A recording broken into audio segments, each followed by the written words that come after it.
we're working in combination with the NC State Vet School, specifically researcher Dr. Michael Nolan, who's researching cancer pain management. So we've developed a system to measure the weight distribution in a mice's hind legs so that they can tell, well, they simulate radiation pain in one of the legs. Then they'll run the test to see that whichever leg is in the most pain, it won't put as much weight on it. They'll lean to one side.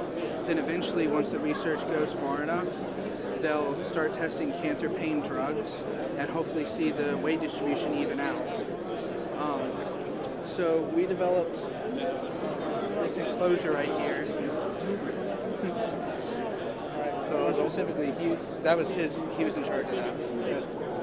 So we started with this enclosure, which basically just the intention was for the mice to come in, stand up, put his legs over here so we can take the measurements. And after doing the first experiment, we noticed that this was a little bit too big, and the incline made the mice to actually want to climb up there.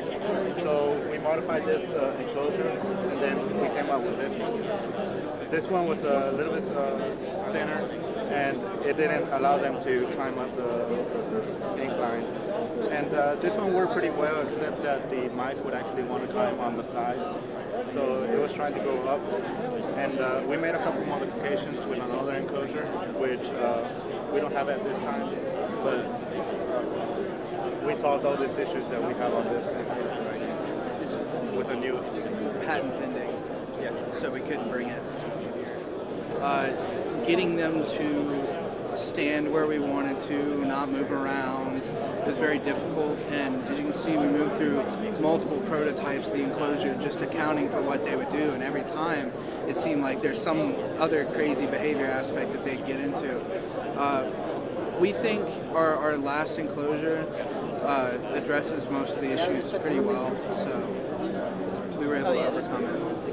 And the other part of our project was to automate most of the procedures, and that kind of take over. Hi. So previously, this research would take two people, one person solely to operate the computer and go through repetitive tasks that were begging to be automated, and another researcher to look at the mouse and make sure the test was going appropriately. So we've automated all those procedures, which I'll now run you through.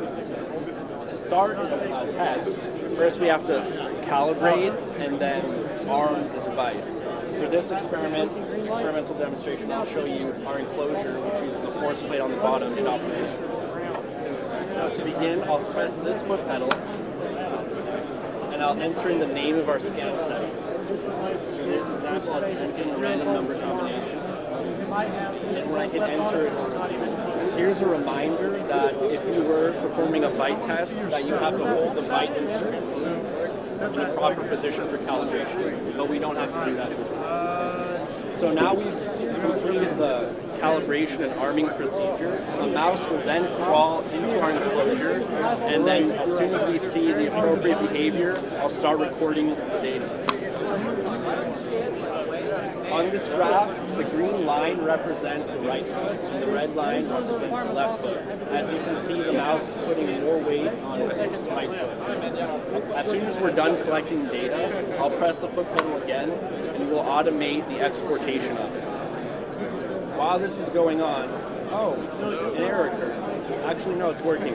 Sorry, the mouse moves very fast. The mouse on the computer. Okay, so we've done that, and now we want to see what we got.